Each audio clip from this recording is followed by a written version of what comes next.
અમારા સૈનિક Jashpalsinh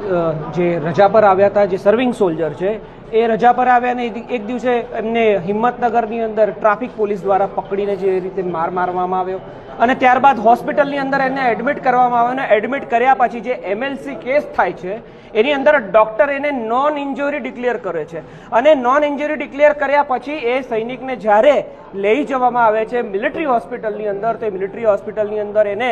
major fracture અને પસલીની અંદર ફ્રેક્ચર મળે છે। તો આ જુઓ ગુજરાત રાજ્યની પોલીસ અહીંયા કેવી રીતે મેન્યુપ્યુલેશન કરી રહી છે ફક્ત એક જવાન, પોલીસના જવાનને બચાવવા માટે, પરંતુ માજી સૈનિકો અને સૈનિકોના પરિવાર અને સૈનિકો સાથે કેવો દ્વેષભરો આ લોકો વ્યવહાર રાખે છે। આ વ્યવહાર આ ગુજરાતની અંદર માજી સૈનિકો ક્યારે સહન નહીં કરે। આજે તમે જોયું હિંમતનગર આખું બાનમાં લીધું હતું અમારા માજી સૈનિકોએ, અને આગળ પણ આપ સૌને ચેતવણી આપીએ છીએ કે કોઈ પણ પોલીસ વાળો અને કોઈ પણ એવો વ્યક્તિ જે સૈનિકના સન્માનને ઠેસ પહોંચાડશે તો માજી સૈનિકો એમના વિસ્તારમાં જઈને એ જ્યાં કામ કરે છે ત્યાં જઈને એમનો ન્યાય અપાવશે અને જે ગુનેગાર છે એને સજા અપાવશે।